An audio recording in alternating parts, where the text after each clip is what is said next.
insuperable, vamos. Te lo pasas muy bien, mucha adrenalina se descarga. Y es que a veces los sueños se hacen realidad, aunque sea por unos minutos. Vamos con música, con el festival de reggae más importante de Europa, que este año se celebra por primera vez aquí en España y en concreto en Benicàssim. Quique Belda, buenas noches. Acaba de comenzar, ¿no?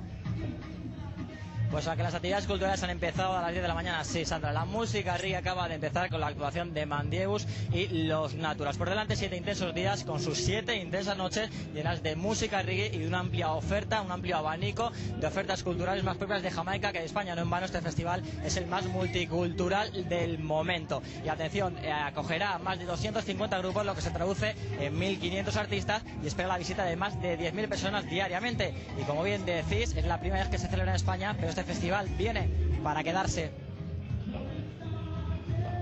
Quizá tienen que buscar ustedes un telescopio potente, pero si pueden, desde luego esta noche no dejen de mirar al cielo. Concéntrense sobre todo en Júpiter. De 10 a 1 de la mañana podrán ver en el planeta la Gran Mancha Roja, un enorme